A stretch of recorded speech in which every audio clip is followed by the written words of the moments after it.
Vendredi 26 juillet 2019, bonjour et bienvenue dans votre édition. Le chef de l'État, le président Alassane Ouattara, est à Monrovia au Libéria où il prend part ce vendredi à la célébration du 172e anniversaire de l'indépendance du pays. La cérémonie officielle marquant cette célébration se déroule en ce moment même. Nous en parlerons dès le début de ce journal. Dans ce journal également, nous parlerons de la construction prochaine d'une centrale thermique de 253 MW sur le site d'Azito à Yopougon, construction qui se précise de plus en plus. Le document de financement de la phase 4 du projet a été signé lundi dernier entre le gouvernement et les responsables du projet. Après la prise de fonction du nouveau Premier ministre britannique, Bruxelles et Paris ont réaffirmé que l'accord de divorce conclu avec le Royaume-Uni était le seul possible pour l'Union européenne, bien que Boris Johnson l'ait qualifié d'inacceptable. C'est à suivre en toute fin de journal.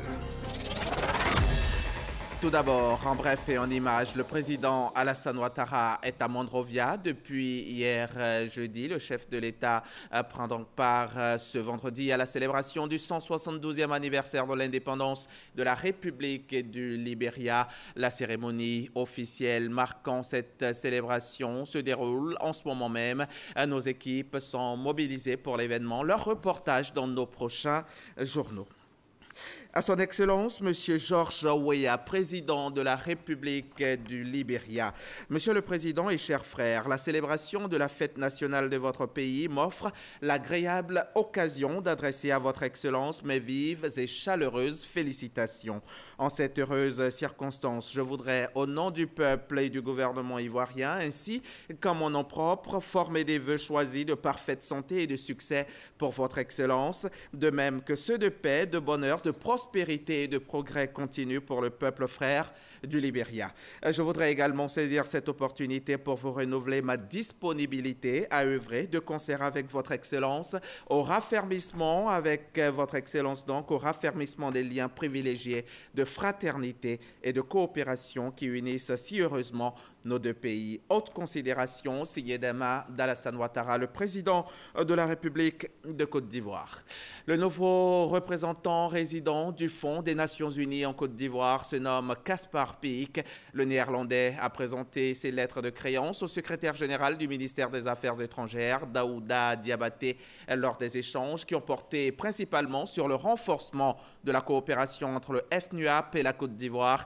Caspar Piek a affiché ses priorités, à savoir l'accroissement des financements en faveur des jeunes.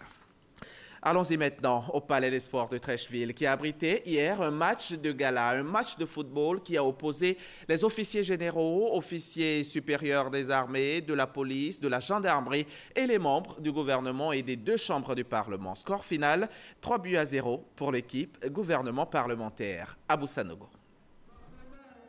Match important au Palais des Sports de Treichville. Il met aux prises les officiers des armées, de la gendarmerie nationale et de la police. Aux membres du gouvernement associés aux parlementaires, conduits par le ministre d'État, ministre de la Défense Ahmed Bakayoko. Dans les tribunes, les supporters donnent de la voix. Cette rencontre qui s'inscrit dans le cadre de la fête des armées a tenu toutes ses promesses. Les deux formations au coup de sifflet de l'arbitre vont bien faire circuler le ballon. Il n'y aura pas de round d'observation. Les choses iront très vite. On joue seulement la 5e minute. Quand c'est une belle offensive de la coalition gouvernement Assemblée nationale Sénat, partie depuis le côté droit de la défense et des officiers, le ministre d'État, ministre de la Défense Ahmed Bakayoko, ouvre son compteur but, 1-0. Mais la joie de la coalition sera de courte durée. 2 minutes plus tard, suite à une balle venue de nulle part, le colonel Kone Zakaria, en embuscade, ramène les deux équipes à égalité. Les deux formations regagneront les vestiaires sur ce score. Revenu de là, la coalition gouvernement Assemblée nationale Sénat prend les choses en main, domine la partie. Les officiers commettent beaucoup de fautes. Sur une belle action collective, la coalition obtient un penalty, bien exécuté par le ministre d'État Ahmed Bakayoko. Le coach des officiers ne reconnaît plus son équipe. Les consignes, selon lui, ne sont pas respectées. Il y a une infraction aux consignes, malheureusement, c'est le jour où on fait appel à nos valeurs de discipline, etc. Mais ça va se régler. Ailleurs, c'est la concentration. Je suis concentré sur le match. À la fin du match, voilà, on se reparlera. Un troisième but suivra. Il est l'œuvre du ministre Bruno Nabanyokoni. Dans un sursaut d'orgueil, les militaires reviendront à 3-2. Une rencontre fraternelle. Nous avons besoin en Côte d'Ivoire que l'armée puisse marcher ensemble avec son peuple. Et aujourd'hui, ce match, n'est-ce pas, est un symbole achevé de l'expression de la communion, l'expression achevée de la cohésion souhaitée par le président de la République, Alassane Ouattara. Nous félicitons l'armée pour cette belle organisation et ça montre la parfaite symbiose qui existe entre l'armée, le gouvernement et le Parlement. C'est la Côte d'Ivoire avec son armée et puis sa nation. Il était vraiment bien indiqué que pour créer une symbiose entre la population et son armée, on puisse avoir une telle activité. On voulait faire plaisir à notre armée et je remercie tous les membres du gouvernement qui sont là, tous les parlementaires. C'est un moment de fraternité, un moment d'amitié entre les armées, la nation et l'État. J'adresse à l'ensemble des armées toutes nos félicitations au nom du chef de l'État, chef suprême des armées. Au final, la coalition gouvernement Assemblée nationale Sénat réussira à conserver ce score jusqu'au coup de sifflet final. Salle jugeant ainsi Dame Coupa. Ça, c'est le foot. On va parler athlétisme. Plus rien n'arrête Arthur Cissé. Le sprinter ivoirien a encore brillé. Engagé au meeting Bayer Classic mercredi soir, il a pulvérisé la concurrence en battant le Jamaïcain Asaf Powell d'un chrono de 9,93 centièmes, décrochant ainsi une nouvelle médaille d'or sur 100 mètres devant l'ancien recordman qui, lui, termine sur un chrono de 10 secondes et 2 centièmes. Cette victoire met certainement en confiance l'athlète ivoirien avant le championnat d'Afrique prévu du 19 au 31 août à Rabat, au Maroc. Et le sport, vous le savez, c'est la santé. La fondation Célia Assia Koulibaly l'a compris. Elle initie depuis 2 ans aujourd'hui Sport en folie, une activité qui regroupe non seulement plusieurs disciplines sportives, mais aussi des conférences et des séances de dépistage. L'édition 2019 aura lieu le 17 août prochain et elle aura pour objet de lutter contre le diabète gestationnel. Frédéric Oulaye, à Boussanogo. Loin d'être anodin, le diabète gestationnel est la principale cause des complications de la grossesse. La consommation excessive du sucre est l'une des premières causes de cette maladie. En Côte d'Ivoire, la pathologie ne cesse de faire des victimes. Pour éradiquer ce type de diabète, des ONG s'activent à la rescousse des victimes. La fondation Célia Assia Koulibaly entend organiser des activités de prévention, dont sport en folie. Le sport, qui est le premier remède contre toute maladie métabolique, notamment le diabète, doit être aujourd'hui une attitude quotidienne de toute la population ivoirienne. Et au-delà même de cette activité que nous mettons en place, nous mettons des activités de dépistage. Nous en avons fait à Songon, à Bobo, à l'INJS et très bientôt nous allons mettre en place une caravane nationale qui sera chargée de couvrir tout le territoire national, de sensibiliser sur le diabète, mais aussi de mener des dépistages pour que tout le monde, toute la population puisse connaître son statut. À cette deuxième édition de Sport en folie, sont attendues plus de 5000 personnes. Conférences, dépistage et 13 disciplines sportives seront au menu de cette rencontre à l'Ivoire Golf Club le 17 août prochain. Un kit comportant plusieurs accessoires de santé est disponible pour les participants. Pour rappel, l'édition 2018 a vu la participation de 3000 personnes et 240 dépistés, dont 45 atteintes du diabète gestationnel. Le risque des conflits intercommunautaires en Côte d'Ivoire préoccupe les autorités, d'où cette tournée initiée par le Conseil national des droits de l'homme. Une tournée prévue dans les 31 régions de Côte d'Ivoire pour recueillir les préoccupations et les propositions des populations dans le but de prévenir les éventuels conflits. Les précisions d'Astou Touré. Le Conseil national des droits de l'homme, CNDH, procède à une série de rencontres qu'il a initiées en vue de recueillir les préoccupations et les propositions des populations. Pour Namizata Sangare et son équipe, il s'agit de prévenir les conflits intercommunautaires. Dans le cadre de l'initiative du Conseil national des droits de l'homme qui s'est déployée dans toutes les régions de la Côte d'Ivoire, à l'effet de comprendre les causes profondes des conflits intercommunautaires, des actes de mauvaise conduite, des actes d'incivisme de la part d'une certaine frange de la population dans la défiance totale de l'autorité à l'effet de faire des recommandations idoines au gouvernement. Conflits fonciers, non-respect des découpages administratifs, non-respect des purges foncières et insécurité sont entre autres des préoccupations relevées par les populations de Songon. Ces préoccupations, le Conseil en a enregistré plus de 2000 en un an. quelle que soit la situation, nous saisit. Et si on estime que ce n'est pas une violation des droits de l'homme, on peut référencer la personne, on peut l'orienter là où il faut qu'on puisse l'orienter, mais on n'abandonne personne. Tous les dossiers sont traités dans le cadre du travail du Conseil. Mais aussi on fait de la promotion. La promotion, c'est de faire connaître les droits de l'homme au niveau de toutes les populations. Parce que si les uns et les autres connaissent leurs droits, ils peuvent les revendiquer utilement. Cette séance de travail a enregistré la participation de chefs de communauté, chefs coutumiers et guides religieux de cette commune. Le Conseil national des droits de l'homme est joignable 24 heures sur 24 au 800 00 888. Et vous avez dit droits de l'homme. À Grand-Bassam s'est tenu récemment un séminaire de renforcement de capacité des praticiens de la justice pénale sur la traite des personnes en Côte d'Ivoire. Renforcement des activités d'enquête et de poursuite sur les victimes de traite des personnes. Voilà le thème de cette rencontre dont l'objectif, je le rappelle, est de renforcer la répression judiciaire à travers une bonne collaboration des acteurs. On reste avec Astou Touré. Cette rencontre vise à améliorer la lutte contre la traite des personnes en Côte d'Ivoire. Selon l'Office des Nations Unies contre la drogue et le crime ONUDC, la traite des êtres humains toucherait plus de 225 000 personnes dans le monde. Et pour les autorités ivoiriennes, l'heure de la répression a sonné, d'où la tenue de cet atelier. Il s'agit d'abord de la formation des praticiens du droit, ceux qui sont en charge de la répression. Car l'État de Côte d'Ivoire a fait beaucoup de sensibilisation. Il faut passer à la phase de répression. Voilà, car nous nous sommes rendus compte que sensibilisation, certes, mais répression aussi. Cette rencontre devrait permettre de développer de bons réflexes pour la protection des victimes et améliorer la collaboration entre les différents acteurs judiciaires. Il s'agit pour l'ONUDC d'appuyer le Comité national de lutte contre la traite des personnes à le faire de le rendre fonctionnel et opérationnel. Il s'agit aussi pour l'ONUDC de renforcer les capacités des acteurs de la justice, de l'ensemble des personnes impliquées dans le cadre de la lutte. Ce qui est poursuivi, c'est qu'à terme, il faudrait que l'ensemble des victimes reçoivent une assistance de l'État de Côte d'Ivoire. Ces praticiens réfléchiront pendant 4 jours sur plusieurs thématiques, notamment les techniques spéciales d'investigation relatives à la traite des personnes. Ils travailleront également sur la psychologie des protagonistes et le mécanisme national et international de lutte contre la traite des humains. Je vous le disais au sommaire, la construction prochaine d'une centrale thermique de 253 MW sur le site d'Azito à Yopougon se précise de plus en plus. Le document de financement de la phase 4 du projet a été signé lundi dernier entre le gouvernement et les responsables du projet. Jean-Luc Bangbo, lui, était sur place pour RTI 1, son compte rendu. C'est une étape décisive dans la mise en œuvre du projet de construction de la centrale thermique à cycle combiné de 253 MW à Azito.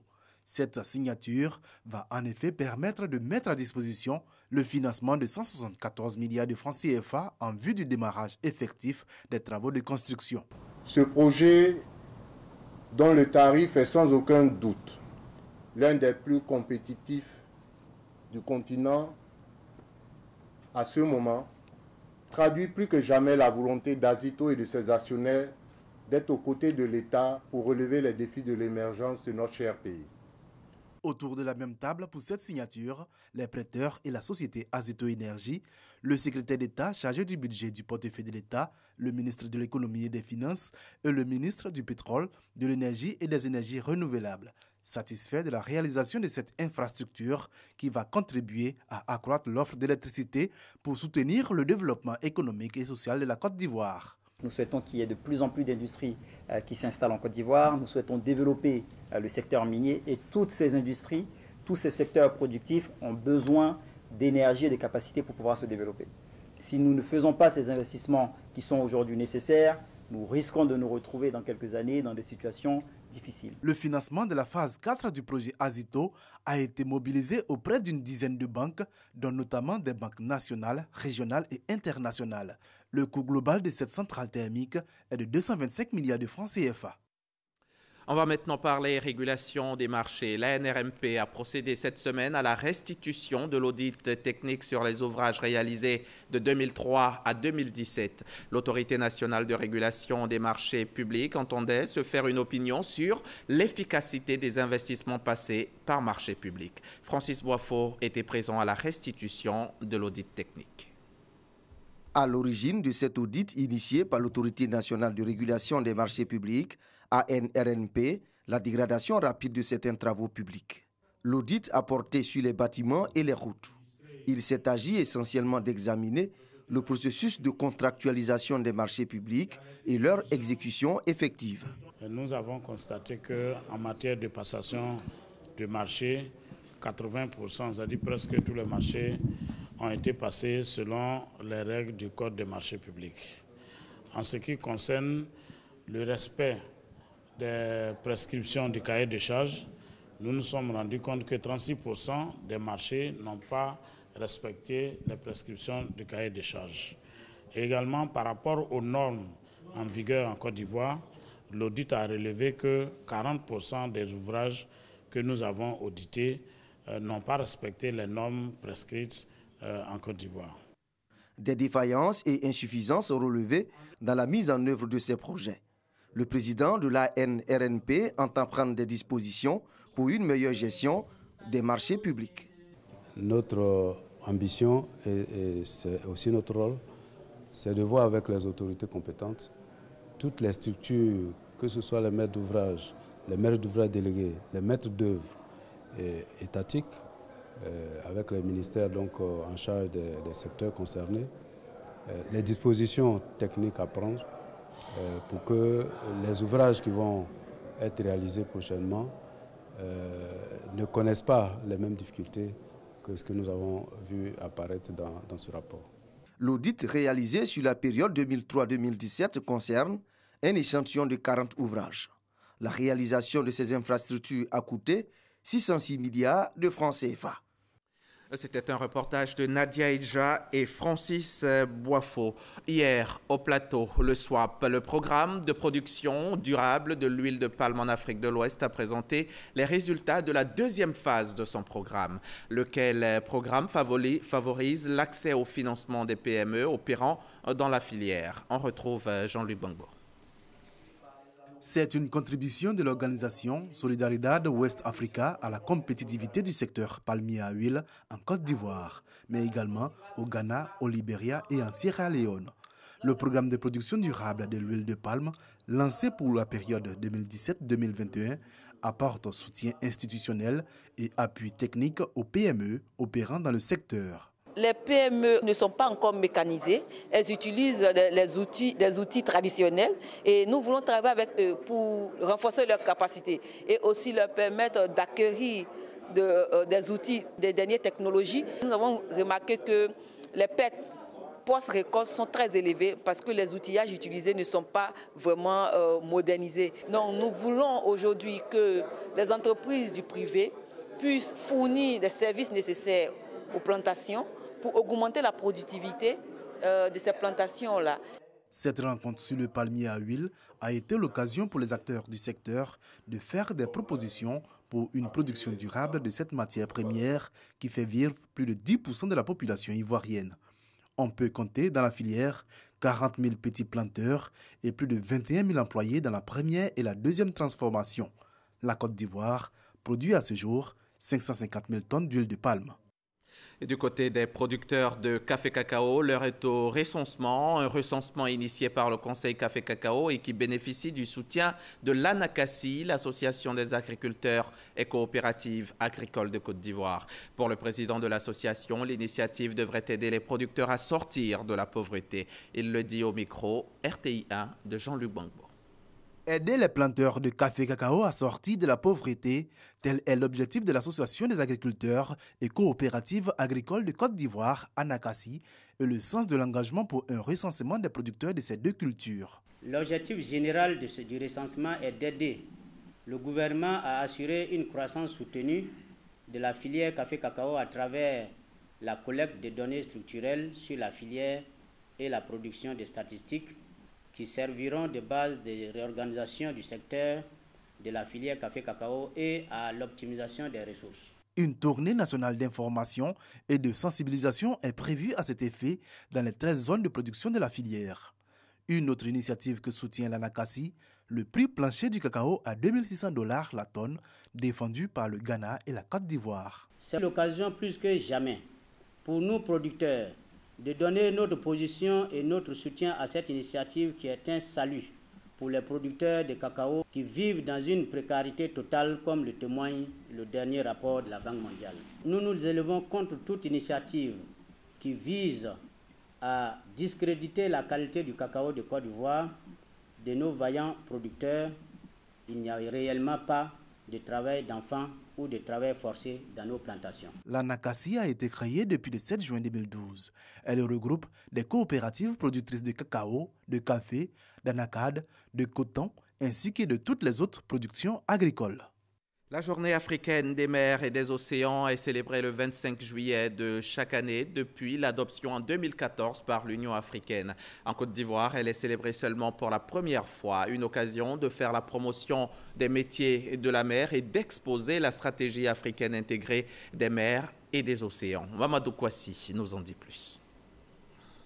C'est en juillet 2015 que l'Union africaine a lancé officiellement la célébration de la journée africaine des mers et des océans. En Côte d'Ivoire, cette célébration est à sa première édition. Une édition marquée par une rencontre publique initiée par la Direction générale des affaires maritimes et portuaires. Il s'agit pour cette institution du ministère des Transports de faire la promotion des métiers des mers et des océans. Faire connaître cet espace et faire en sorte qu'on s'y intéresse et intéresser nos enfants aux métiers de ce secteur parce que ce sont eux l'avenir, voir comment est-ce qu'ils peuvent contribuer à mettre en puissance ce secteur si important. Cette rencontre a permis aux conférenciers de présenter l'apport de l'océan Atlantique dans le développement économique de la Côte d'Ivoire. Il a également saisi l'opportunité pour montrer la stratégie africaine pour les mers et les océans à l'horizon 2050. Elle repose sur le besoin impérieux de mutualiser les ressources disponibles, le moins disponibles, pour pouvoir lutter contre les menaces que l'on constate aujourd'hui et qui sont véritablement préjudiciables à ce qu'on appelle l'économie bleue. La célébration de la journée africaine des mers et des océans a été une interaction, un partage d'expériences entre les différents participants issus des structures en rapport avec la mer et les océans. Une initiative saluée par le représentant de l'Organisation internationale des mers qui invite à une prise de conscience pour la sauvegarde et la protection de l'espace maritime africain. Autre chose à présent, le ministère de l'Enseignement supérieur en collaboration avec l'ambassade de France a mené une étude bilan sur la réforme du système LMD, licence, master et doctorat. Une étude menée dans le cadre du C2D pour améliorer cette réforme qui a fait son entrée dans l'enseignement supérieur en 2012. Les précisions de Mamadou Kwasi. En 2012, le système LMD, licence, master, doctorat, faisait son entrée officielle dans la formation universitaire en Côte d'Ivoire. 7 ans après sa mise en œuvre, que d'avis divergents sur cette politique venue redynamiser l'enseignement supérieur en Côte d'Ivoire. Nous n'avons pas suffisamment les matériels pour pouvoir appliquer ce système, donc cela nous fatigue beaucoup. Et puis bon, avec cette histoire de sélection qui fait partie du système LMD aussi, vraiment nous cause beaucoup de problèmes. Le système LMD demande à ce qu'un étudiant ait l'accès au Wi-Fi. Mais nous remarquons sur l'espace universitaire, il n'y a pas de Wi-Fi. Une classe qui doit contenir au moins 10 à 15 personnes et on fait l'été au moins 50 personnes dans cette salle-là. Au niveau des laboratoires, nous sommes bien équipés. Nous avons le matériel didactique qu'il faut pour pouvoir concurrencer ces pays-là aussi, sur le plan intellectuel. Dans le cadre du contrat de désendettement et du développement C2D, signé entre la Côte d'Ivoire et la France, une étude bilan de la mise en œuvre de la réforme LMD a été menée à la demande du ministère de l'Enseignement supérieur et de la Recherche scientifique. À la restitution de cette étude, les experts ont présenté les acquis de cette réforme avant de faire des recommandations. La Côte d'Ivoire est maintenant tout à fait prête et disposée à passer à une seconde étape, le LMD2, qui va conduire à un approfondissement du LMD. Alors, le LMD2 devrait être, selon nous, davantage centré sur l'apprenant, sur l'étudiant. Le LMD2 devrait faire un meilleur usage des mécanismes d'assurance qualité. Les maquettes dans leur format sont aux normes LMD, mais il faut encore du travail. Je pense entre autres aux usures transversales, je pense entre autres à la mobilité des étudiants. Au niveau du déploiement, le LMD c'est aussi des infrastructures, Le LMD, c'est aussi un environnement numérique de travail. Le LMD, c'est aussi la question de l'insertion professionnelle des étudiants, ce qui exige les rapports, j'allais dire la collaboration, les partenariats avec le monde professionnel. Le représentant de l'ambassadeur de France en Côte d'Ivoire a signifié à l'État ivoirien de l'accompagnement de son pays dans la formation des élèves et étudiants ivoiriens. Le directeur général de l'enseignement supérieur a, au nom du ministre Albert Mabry-Touakus, rassuré le monde universitaire de la prise en compte des recommandations de cette étude. L'État ne peut pas vraiment indéfiniment construire des bâtiments, bien que des efforts soient faits.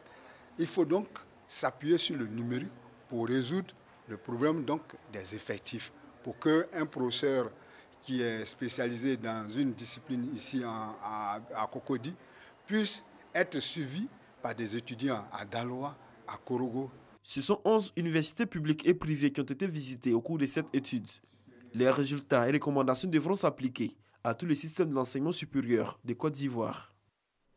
Et malgré tout, la Côte d'Ivoire regorge d'étudiants brillants, des étudiants excellents même. 12 jeunes Ivoiriens viennent d'être reçus par Gilles Huberson, l'ambassadeur de France en Côte d'Ivoire, avant leur départ pour l'Hexagone.